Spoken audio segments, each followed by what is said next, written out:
I'm Joe Graydon. And I'm Terry Graydon. Welcome to this podcast of the People's Pharmacy. You can find previous podcasts and more information on a range of health topics at peoplespharmacy.com. Is your nose congested? Are your eyes red and itchy? The pollen tsunami has millions suffering. What can you do? This is the People's Pharmacy with Terry and Joe Graydon.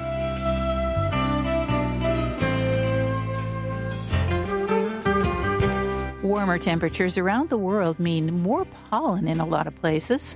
That, in turn, means more people suffering the misery of seasonal allergies. Should you be washing your nasal passages with saline every day? What about antihistamines or decongestant nose drops? What about your indoor environment? Is there mold or mildew in your crawl space?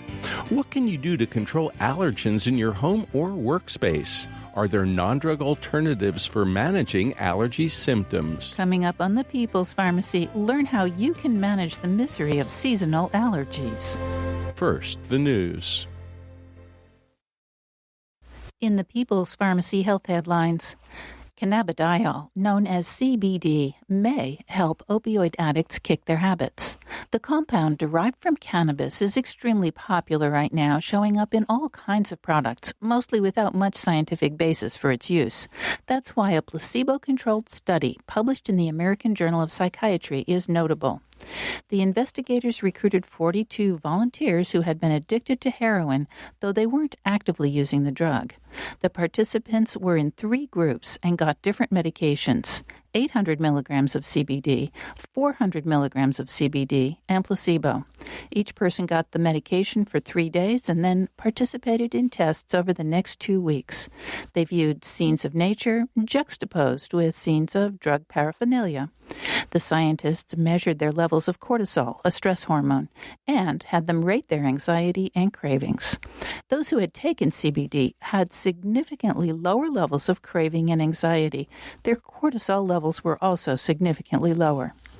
The researchers used Epidiolex, an FDA-approved medication, to control the dose closely. Scientists around the country are paying attention to these interesting findings. CBD is not the solution to the opioid epidemic, but it might help provide some answers. The Food and Drug Administration has come under scrutiny for its approval and oversight of medical devices. In particular, metal-on-metal hip implants, plastic mesh for pelvic surgery, and some implanted heart defibrillators have been recalled due to safety concerns. Now, a new scandal has emerged. Kaiser Health News uncovered a hidden database where a manufacturer was allowed to report 50,000 troublesome incidents with its heart defibrillator away from public view. The device is the Sprint Fidelis, which was recalled more than a decade ago. Before that, more than 250,000 people received this heart defibrillator. It's supposed to sense life-threatening arrhythmias and shock the heart back into normal rhythm. Unfortunately, sometimes the wires broke or shorted out.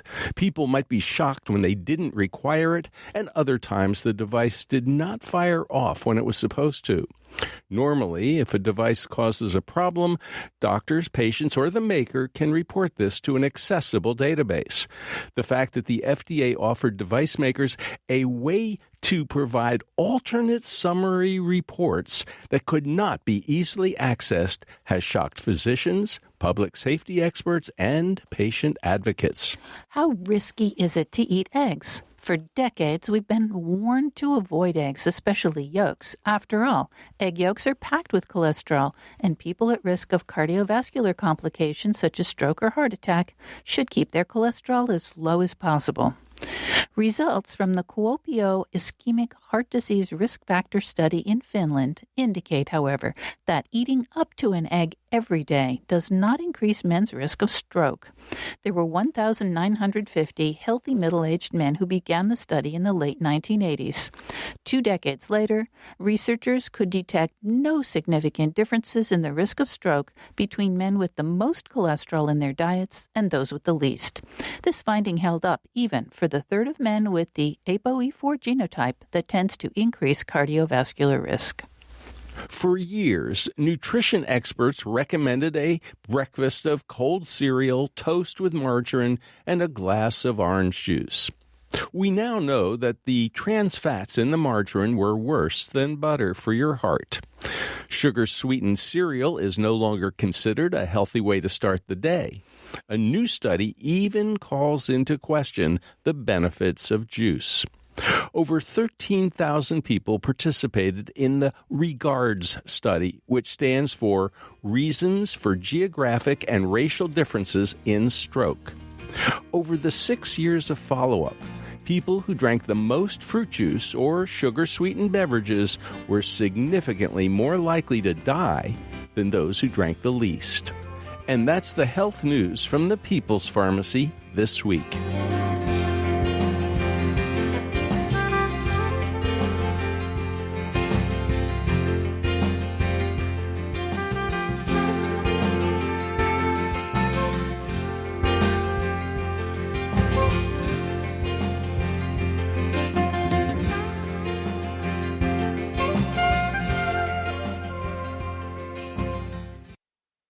Welcome to the People's Pharmacy. I'm Terry Graydon. And I'm Joe Graydon. Have you been sniffling and sneezing the last several weeks? Are your eyes red and itchy? If so, you could be suffering from seasonal allergies. Tree pollen in the early spring gives way to grass pollens before summer. Warm, wet weather has made allergies worse than ever because plants are proliferating and producing more pollen.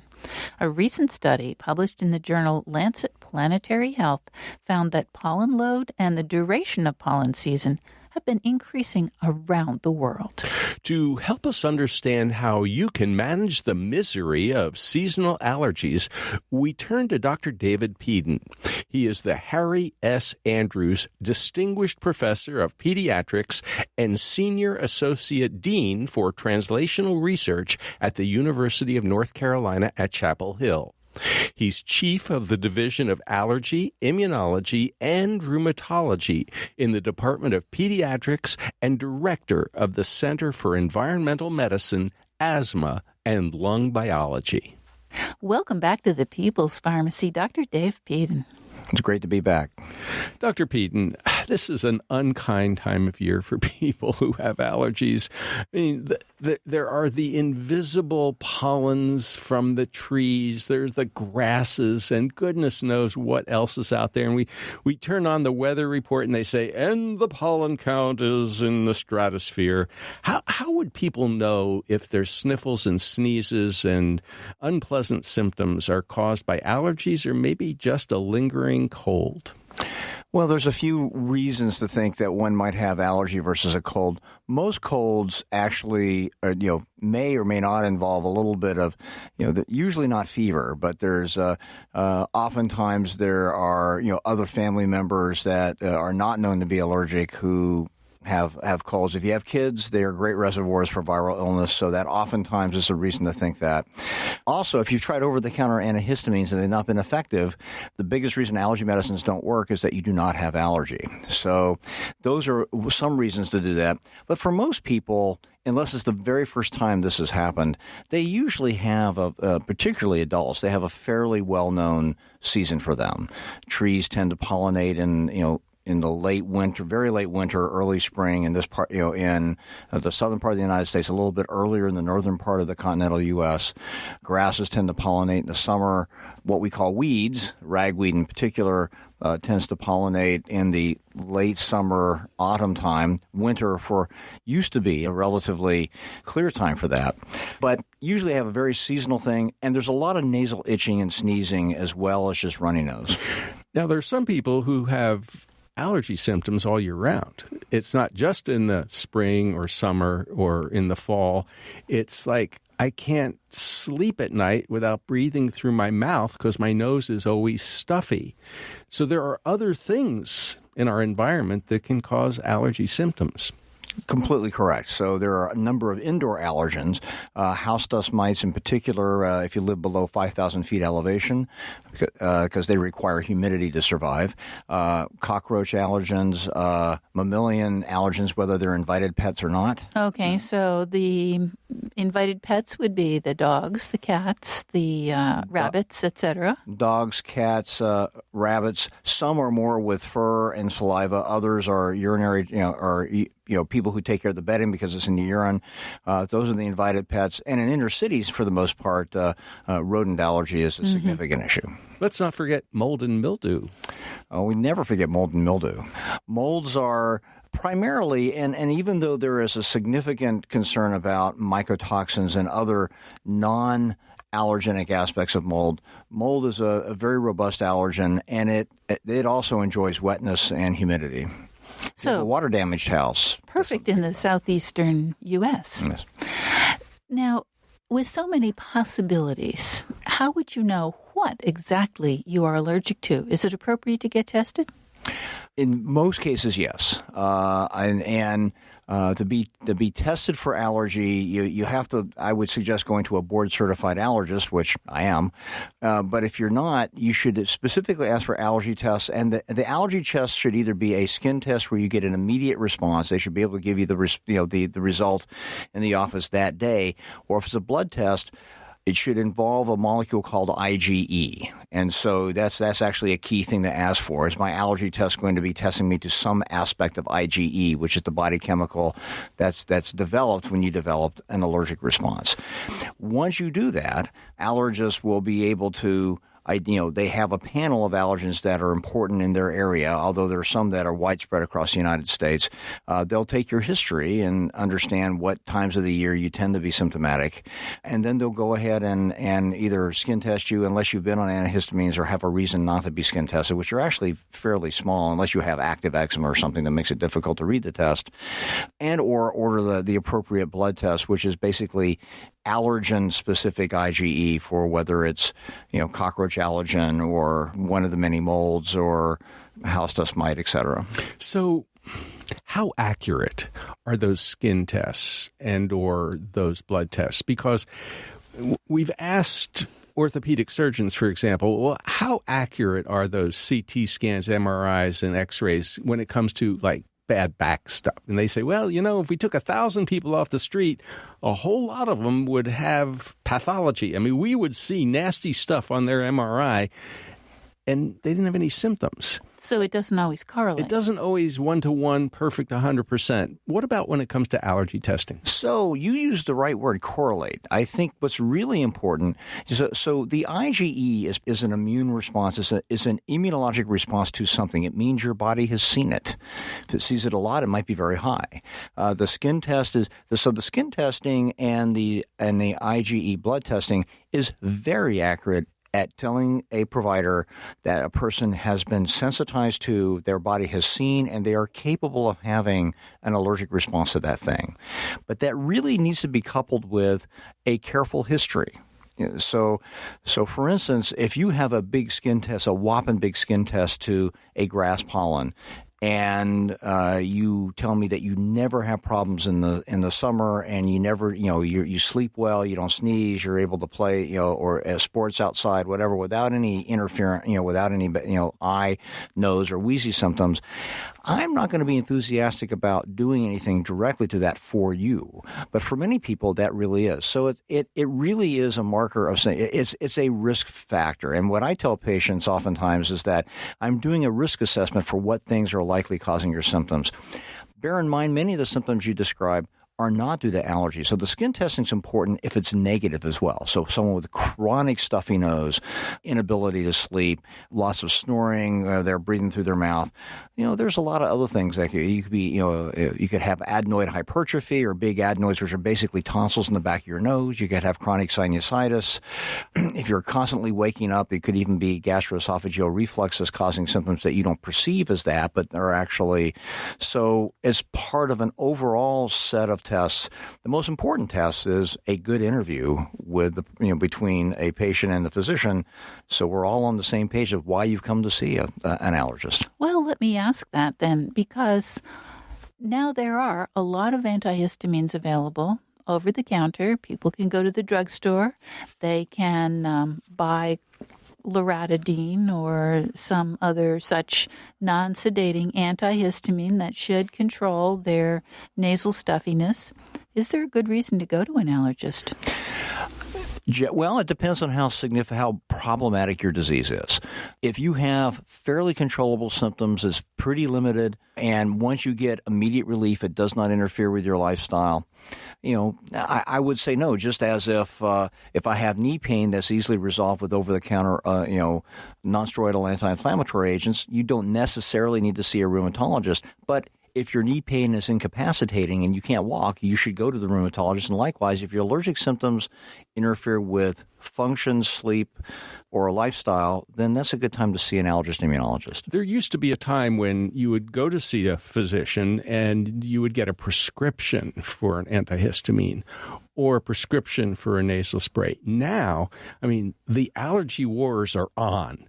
There's Allegra, there's Claritin, there's Zizal, be Wisel with Zizal, and you got this wise old Al, and then there's Zyrtec. So you got a whole bunch of antihistamines available over the counter. It used to be prescription only. Don't forget Benadryl. And then there are the nasal sprays, and so there are a whole bunch there too. Flonase, Rhinocort, Nasacort, Nasonex, over the counter. Some of these over the counter. How does a patient know where to start?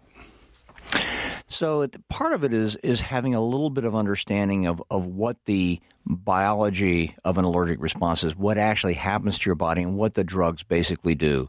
So all the first cluster, the antihistamines you described, are literally that. When you have an immediate response to something you're allergic to, cells called mast cells that live within the mucous membranes of a variety of places, including your nose, they get activated because the IgE on the mast cells is like a key that is then turned by the allergen.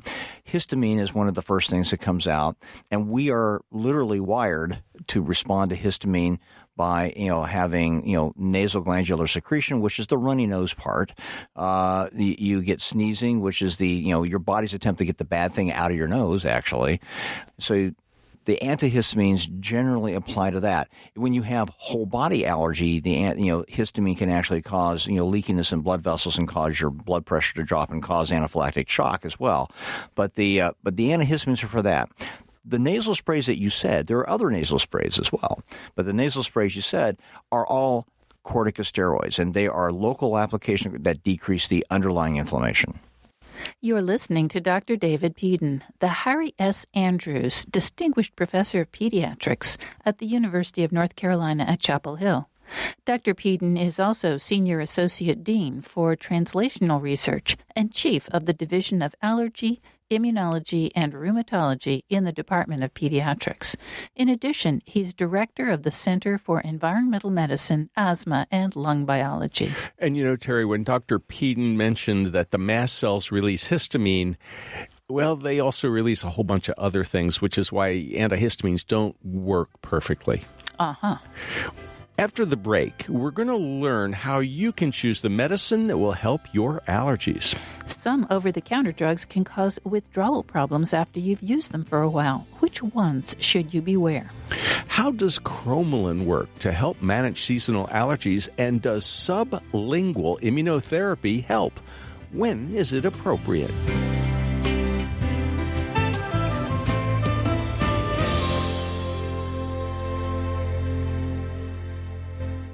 You're listening to The People's Pharmacy with Joe and Terry Graydon. The People's Pharmacy podcast is sponsored in part by Kaya Biotics. KAYA Biotics offers the first probiotics which are both certified organic and hypoallergenic. All probiotics are produced in Germany under laboratory conditions with high-quality ingredients and under strict regulatory oversight. The 3 available formulas are created for very specific purposes, such as strengthening the immune system, fighting yeast infections, and helping with weight loss. To learn more about Kaya Biotics probiotics and the important topic of gut health, you can visit their website, KayaBiotics.com. That's KAYA Biotics.com. Use the discount code PEOPLE for $10 off your first purchase.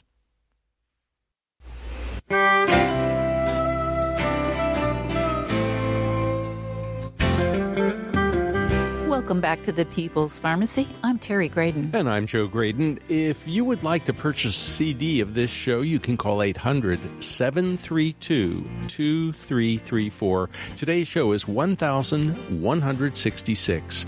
That number again, 800-732-2334. Online at peoplespharmacy.com. You can also download the free podcast from iTunes. The People's Pharmacy is brought to you in part by Verizana, an analytical laboratory providing home health tests for hormones, gut health, and the microbiome. Online at verisana.com. We're talking today about seasonal allergies. This is the sneezing season. If you don't have symptoms yourself, you can tell that by all the commercials for antihistamines, nasal sprays, and other allergy treatments on television. Which ones of these drugs are helpful, and which have unpleasant side effects? Our guest is Dr. David Peden, the Harry S. Andrews Distinguished Professor of Pediatrics at the University of North Carolina at Chapel Hill. Dr. Peden is also Senior Associate Dean for Translational Research and Chief of the Division of Allergy, Immunology, and Rheumatology in the Department of Pediatrics. In addition, he's Director of the Center for Environmental Medicine, Asthma, and Lung Biology. Dr. Peden, how do you make a choice, though? I mean, each commercial makes it seem as if Allegra's the best. It's the fastest. No. Be Weisel. Take Zyzol. Should we? I mean, how do we choose? What would you choose if you were going to say, I have the best antihistamine for you? Well, for the most part, for over-the-counter use, when a patient is coming in, when you're coming in for yourself and you've got runny eyes, runny nose, I think basically the things I would look for is the likelihood of sedating side effects, and some are less sedating than others because that's an issue. Unless you're trying to keep things quiet at night, then the sedating side effect may actually be a benefit to you. So at that point, the Benadryl's not a problem. Diphenhydramine is a perfectly good agent to use. The other aspect of it is the frequency of dosing. Most of these are, frankly, they're made or they're engineered to be once a day, sometimes twice a day, and so convenience of dosing. But overall, there's not, for your first time out, there's not a major difference. For me, one thing that I do have a slight preference for is I prefer agents that are excreted through the kidney primarily than those that go through the liver. That's really only a point if you are also taking a bunch of other medicines, most of which are metabolized in the liver. That's a relatively minor point, but that would be one thing I would ask. And which one would you choose in that case? The cetirizine and its cousins are ones that I'm relatively comfortable with in terms of that it's secreted through the kidney. Others require some liver metabolism. Again, not a major issue. And then for reasons no one can describe, and this probably gets to when we understand it better, precision medicine, at some juncture, we'll be able to understand a person very directly by their genes of metabolism and everything else. So when people tell me this one worked and this one didn't, and I may or may not explain it, but I suspect, my hypothesis is that there's something unique about their metabolic pathway that makes one drug for them better. All the drugs are approved on a population basis, so that doesn't necessarily mean it's the best drug for you. Let me ask you about cetirizine and levocetirizine. We have received a lot of reports from people who say, I took this drug. Some of these reports date back long enough that they took it as a prescription medication.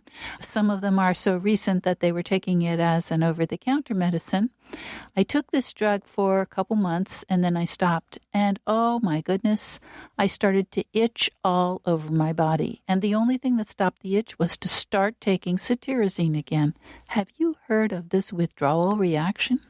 I've not had a lot of patients with the withdrawal reaction. I could imagine that there is an accommodation that occurs, like what happens with many drugs that affect many systems, and indeed itch is a function of C fibers. It's a neurologic. It's a cousin to pain response, and so it may well be that, like some people who have differential responses to capsaicin, in an analogous version, it may be that the cetirizine may be acting somewhat that way. That frankly, is a hypothesis on my part. I don't have as much direct answer for that. Okay. But there is a category of medications for allergy that does cause a withdrawal reaction, and that is the decongestant nasal sprays. Rebound nasal congestion can be quite unpleasant. There are people who have used, and I never know how to pronounce this. Is it Afrin or Afrin? I pronounce it Afrin. So they've used Afrin for not days, not weeks, not months, but years. They've got a little spray bottle in the car, in the glove compartment, under their pillow, in their purse. I mean, it's like, if I don't use it, my nose gets really stopped up. How do you get off these kinds of decongestants? That's actually fairly difficult. Part of it is to maximize every other aspect of nasal management, usually in this case, in allergic management. Sometimes you wean off and you actually try to de-escalate how often people are using it.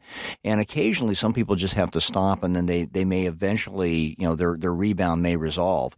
But that's one reason why, and the package inserts almost certainly say this. I haven't read an Afrin package insert in a while, but clearly using it more than 2 or 3 days at a time is problematic. And my advice to people is that if you feel you need to use the Afrin, early on, you're having symptoms and use it, and then you're continuing to need to use it, two risks. One, you may be prone to rhinitis medicamentosa, which if you want the Jeopardy answer to what that problem is. Or the other thing is that the underlying cause of your symptoms has not been adequately understood, and that you have something else going on. And so there are two problems. One is the big problem you described. The other is that you may be masking the cause of what's going on and not actually getting the root of it. For most people, though, when they've been faced with that, sometimes I've even had to use an adult systemic steroids to really tamp things down from another pathway and hope it's helpful. I actually personally had that after a procedure, so it's like having cement poured in your nose. And of course, allergies last longer than 2 or 3 days. Mm-hmm. So if people are using those nasal spray decongestants, they're likely to use them for days, weeks, or months. Mm-hmm. That brings up the intranasal corticosteroid sprays. How safe are they? How effective? Generally, they are very safe and they're very effective. But as with all things medical, there are risks, and I think it's fair to discuss the risks of nasal corticosteroids with your provider who prescribed them, or if you've gotten them for yourself after a while. Really, as you should for any medicine that you buy over the counter, you should look at the package insert. You could see what the risks and benefits are.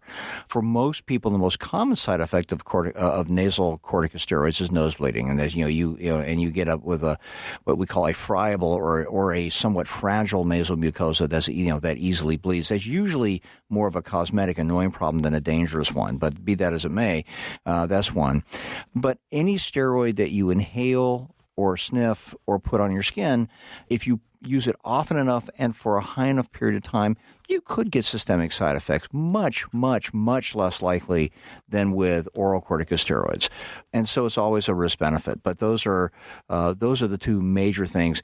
With inhaled steroids for asthma, you also have to worry about thrush. It's conceivable you might have a comparable problem in the nose. Not a big deal.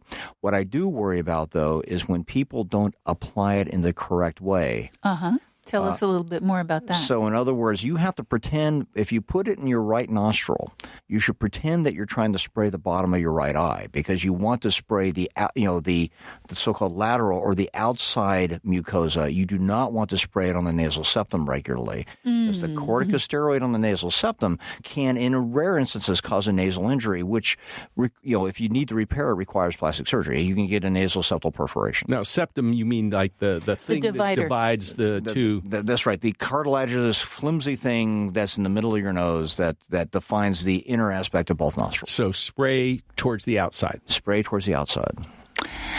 Can these nasal steroids affect the sense of smell? They can. I've not had that be a frequent problem. More often than not, when anosmia occurs or something else occurs, I actually worry about. I'm less worried about the steroid side effect. Not that it can't happen. I'm more worried about some other cause of injury. For instance, if you have a runny nose, a persistently runny nose, and the sense of smell is somewhat ablated, and people are on steroids and they may or may not associate it with that, I oftentimes ask them if they've had an injury, usually playing sports. because when you fracture your cribriform plate, which is the little part of bone on the top of your nose that the olfactory nerves go down into the mucosa, if that fractures, you actually get cerebrospinal fluid leak. So that's inconvenient when that happens. So that requires a neurosurgeon. Not I was going to say that sounds a lot worse than inconvenient. Yeah, so like boxers, karate players, people get facial injury. And if you have a clear runny nose that does not respond to allergy therapy, that's something to think about. Now, let's bring it back to actually allergy. What about cromolyn? Cromolyn has been proven to be very effective in some unusual types of allergic disease. I mean, it is effective. It is not as potent, in my experience, as corticosteroids or leukotriene modifiers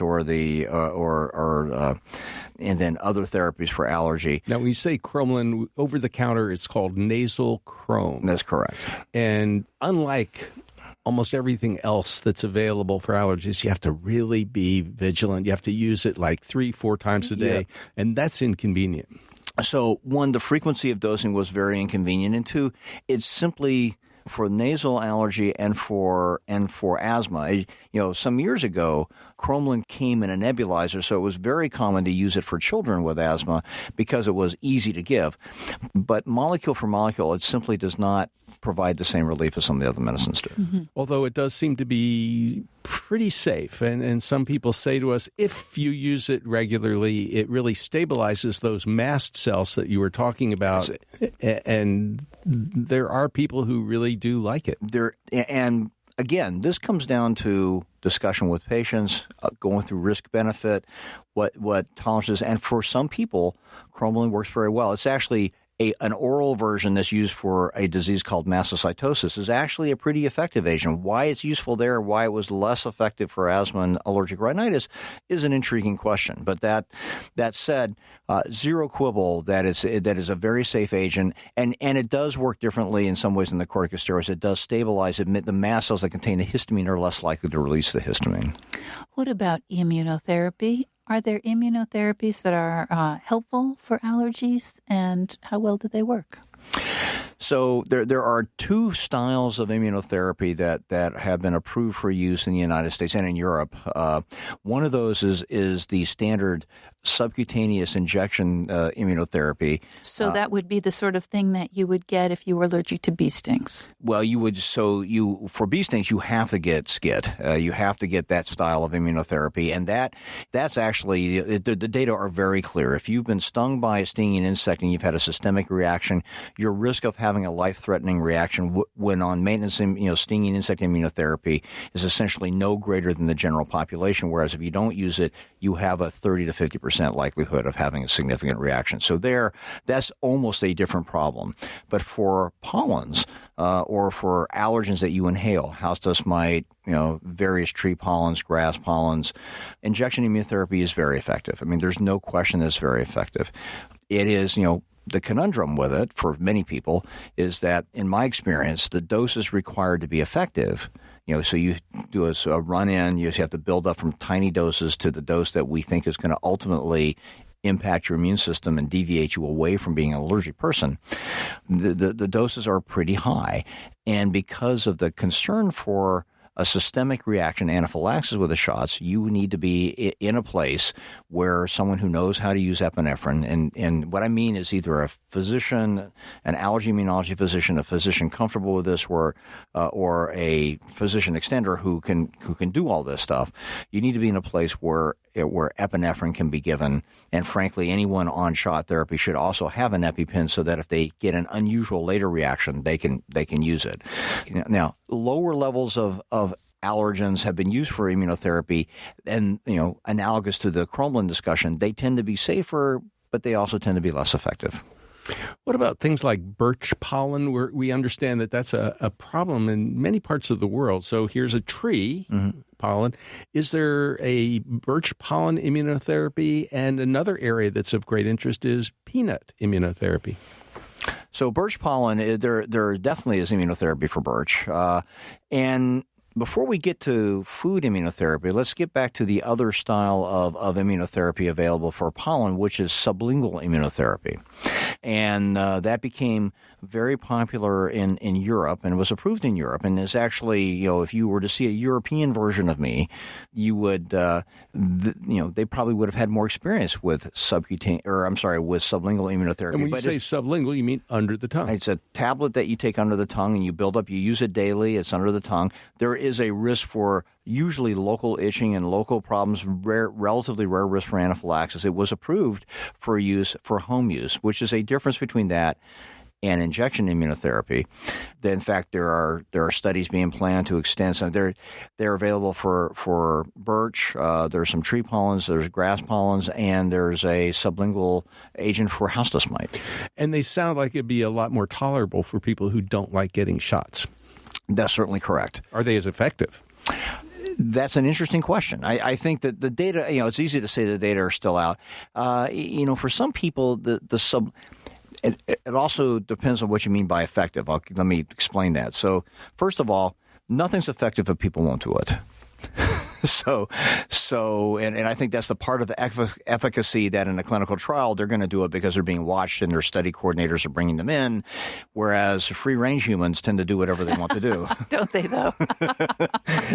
And so, in general, I think this sublingual may be somewhat less effective, but there clearly have been shown to be effective. And actually, there's some interesting studies with sublingual house dust mite allergen that it actually has been helpful for asthma.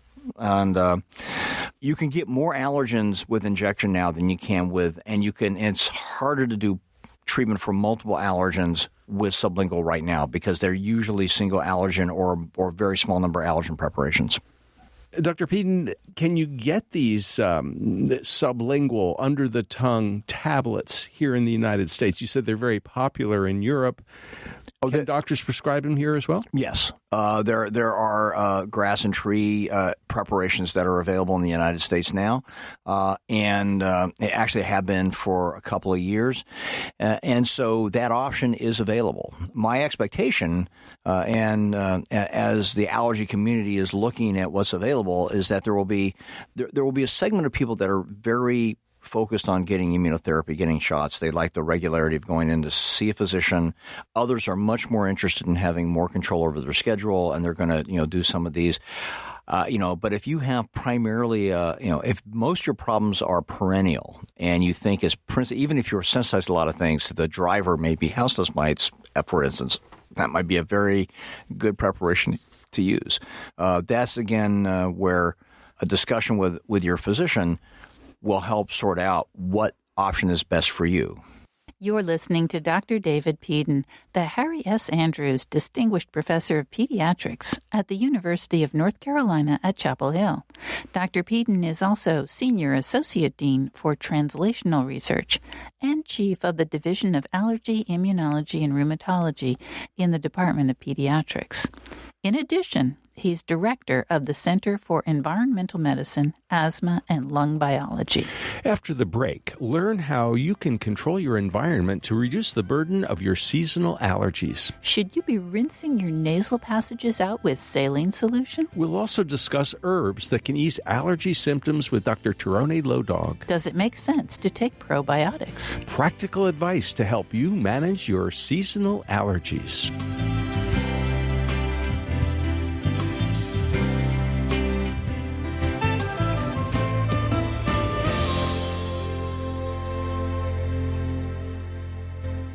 You're listening to The People's Pharmacy with Joe and Terry Graydon.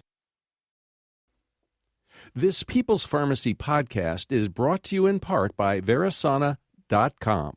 Verisana Lab offers home health tests that allow you to monitor your hormones and health conditions.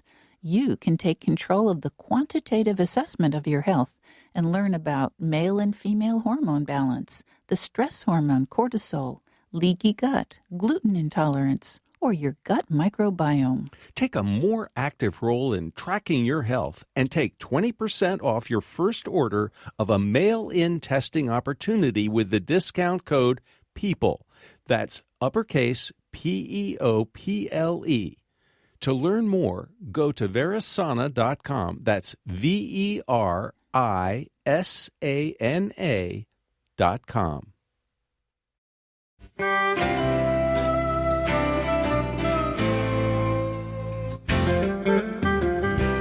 Welcome back to the People's Pharmacy. I'm Joe Graydon. And I'm Terry Graydon. If you'd like to purchase a CD of today's show or any People's Pharmacy episode, you can call 800-732-2334. Today's show is number 1166.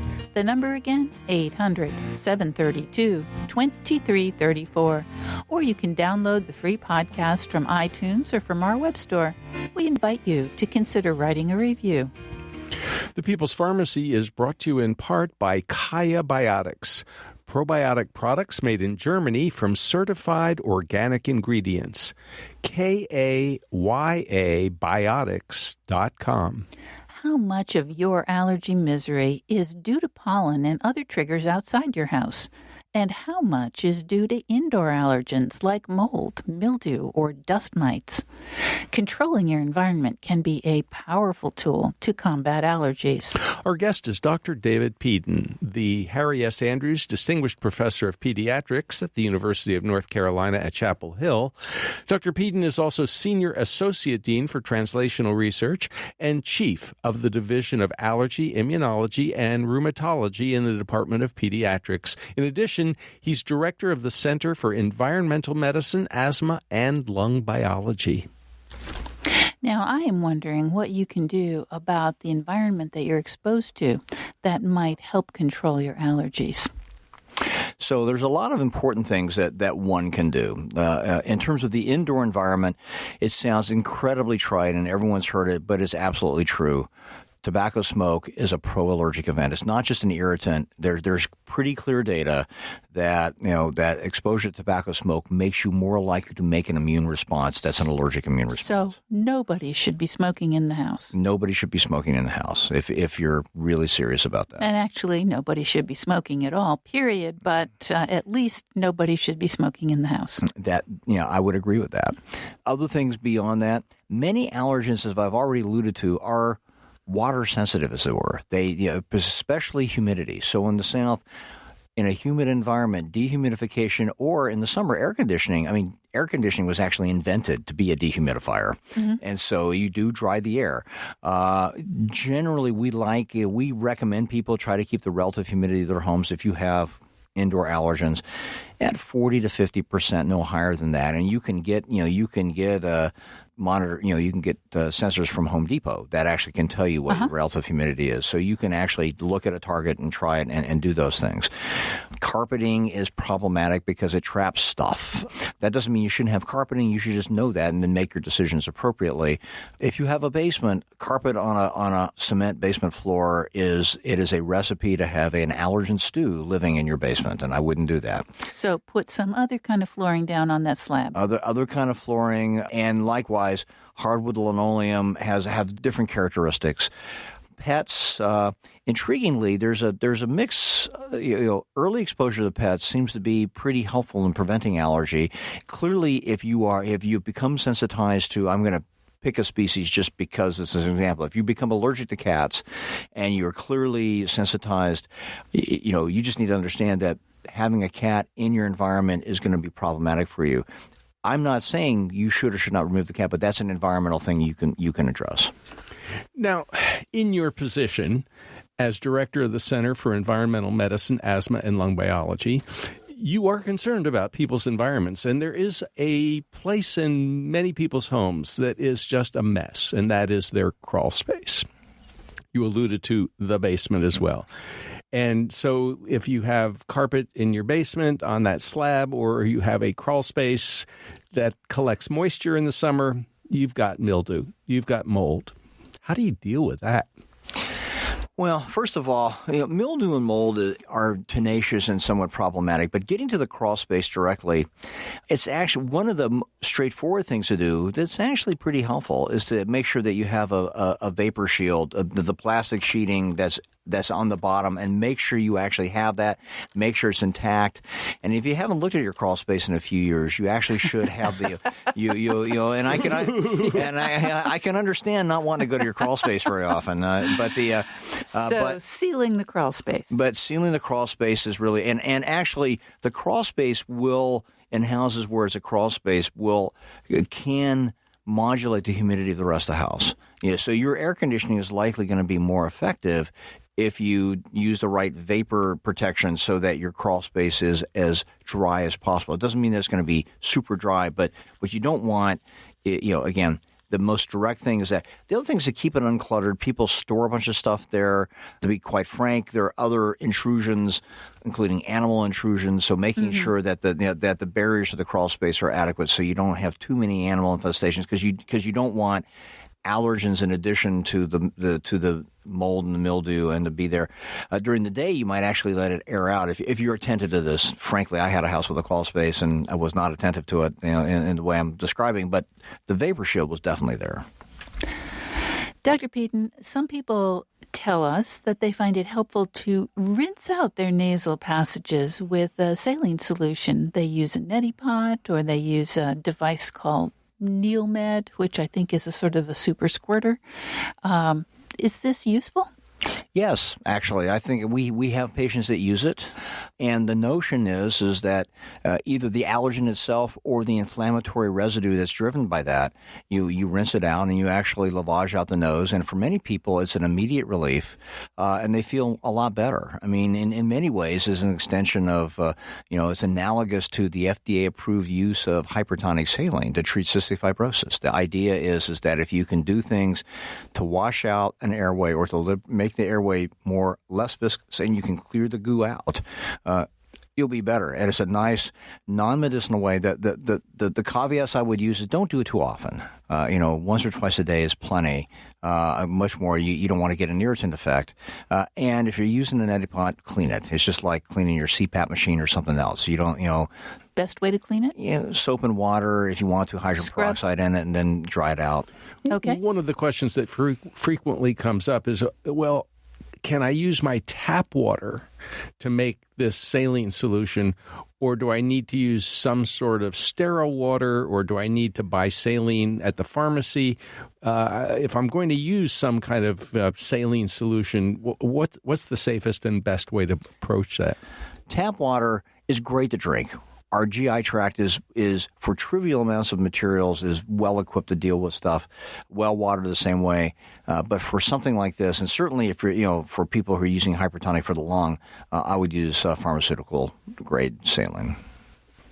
Dr. Dave Peden, what advice do you have as we move into the allergy season? What can people do?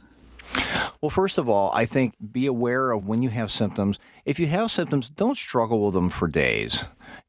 Call a provider. If you wish to try over-the-counter antihistamines or even a nasal spray, I think that's perfectly fine. But if you're not getting relief fairly soon, talk to your physician, talk to your primary care physician, or ask for a referral to an allergist so you can get sorted out what the issue is, one. Two, another key point for pollens. Pollens like the morning. So if you're an outdoor exerciser, you're probably better to exercise in the afternoon because the pollens tend to be released during the day so they can take advantage of the sun-born movement of air to spread, and that's how the other plants get pollinated. The downside is that air pollutants tend to be worse in the afternoon. But if your major immediate problem is, sneezing and wheezing very clearly associated to trees, my advice would be exercise indoors in the morning or wait until the afternoon. You're somewhat better off during that time of the day. And take a shower? Wash off all that pollen? Well, I would definitely have a clean room where, and particularly for your kids that are out rolling around in the grass or doing this sort of thing, I would change clothes, as you get in, and then shower, and then, put those clothes into either wash them or in a confined space until you do wash them. Just don't confine them too long. Dr. Dave Peden, thank you so much for talking with us on the People's Pharmacy. Thanks again for having me. You've been listening to Dr. David Peden. He is the Harry S. Andrews Distinguished Professor of Pediatrics and Senior Associate Dean for Translational Research at the University of North Carolina at Chapel Hill.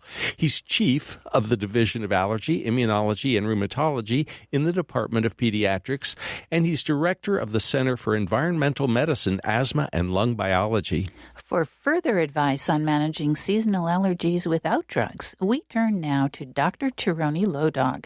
She is an international internationally recognized expert in the fields of integrative medicine, dietary supplements, herbal medicine, and women's health.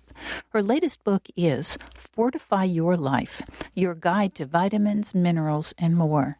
She offers a free video course in herbal medicine making at www.medicinelodgeranch.com. Dr. Lowdog, I can always tell when allergy season is right around the corner because there are all kinds of commercials for antihistamines like Allegra, Zyrtec, Claritin, Zizal, and then there's the sprays like Flonase. It's like there's this war between the competing pharma companies for the domination of the allergy market. What else can people do besides take an antihistamine or a corticosteroid nasal spray or some sort of decongestant? Are there some natural approaches? Well, yes. I think that actually, as an integrative practitioner, I think all of the things, take off your shoes, make sure you're washing your clothes. If you're doing yard work, put on a mask. I mean, I live out in the mountains and we do a lot of work in the gardens. And when it's really windy and blowing, we just use an N95 sort of little mask that you can get at any drugstore. And that actually keeps out about 95% of the pollen. So there are a lot of strategies you can use like that are just sensible. And then I think there's some of the basic things like staying hydrated, drinking more hot teas. You get the benefit of both the heat and the steam, as well as things like ginger. Ginger is a great natural antihistamine. It thins the mucus, makes you feel better.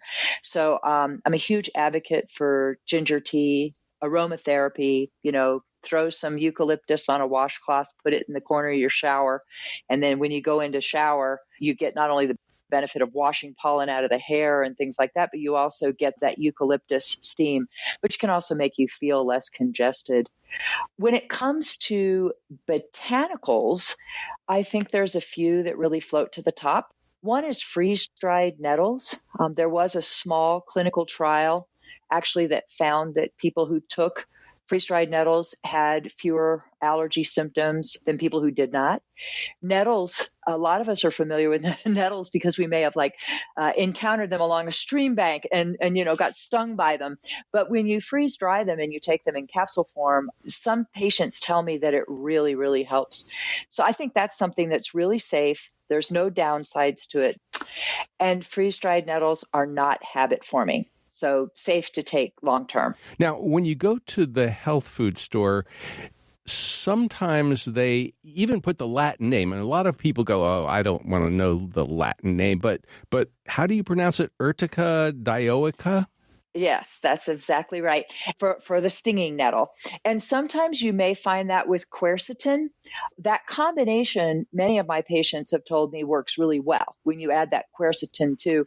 It's usually 500 milligrams twice a day, and quercetin seems safe for most people. There's a question about its safety in pregnancy, so I wouldn't recommend it to a pregnant woman. Now, can you spell quercetin because it doesn't come trippingly Sure. to the tongue?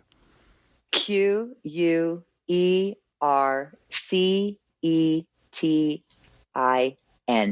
quercetin. And you would recommend perhaps a nettle quercetin combination that you can find in the health food store for added protection?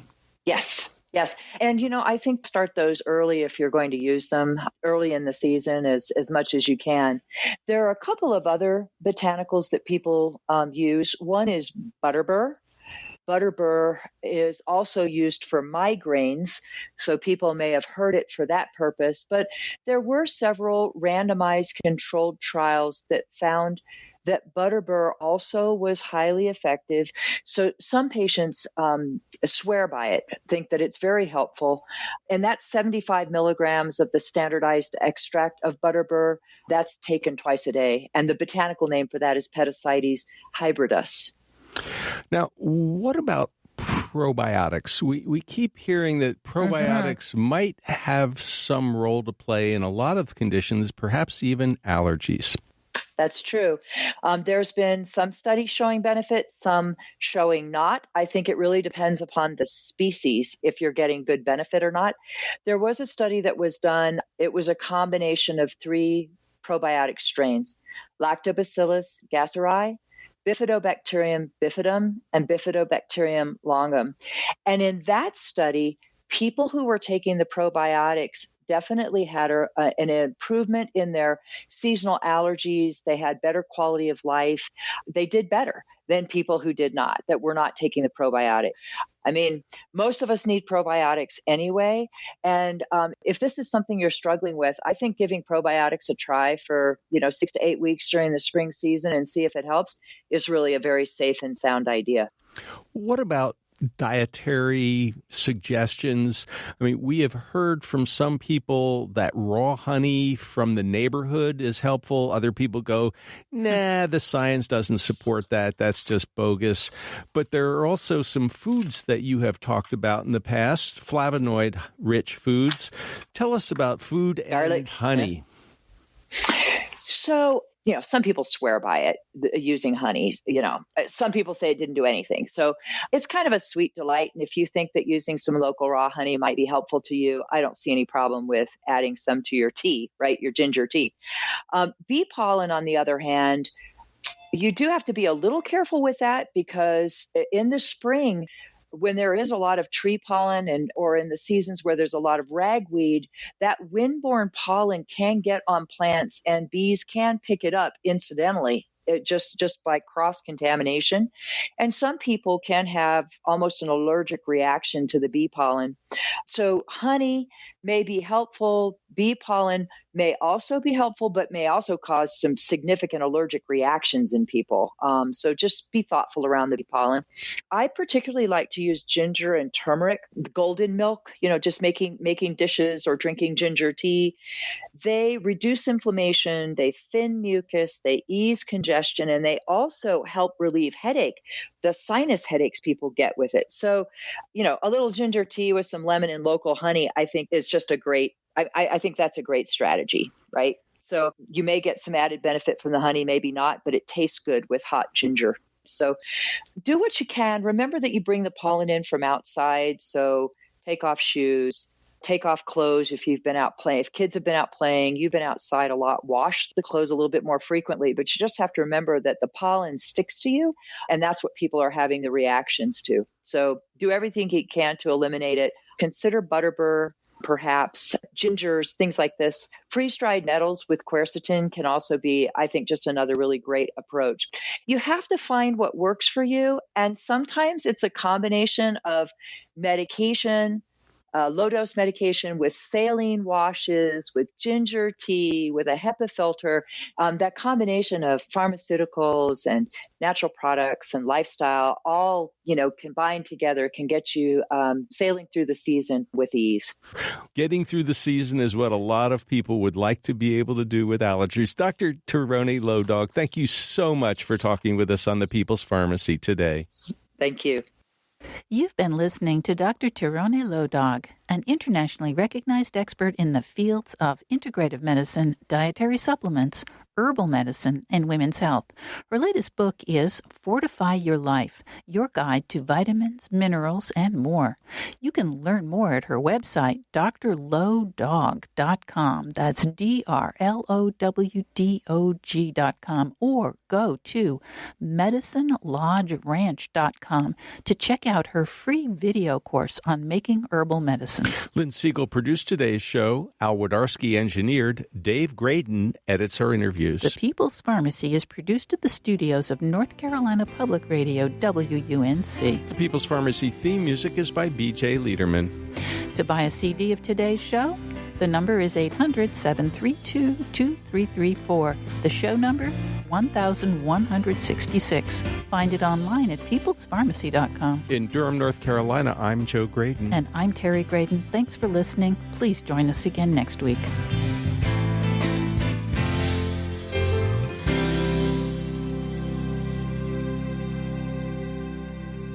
We hope you enjoyed this podcast. If so, please consider taking a minute to write a review on iTunes. And thanks for listening to The People's Pharmacy.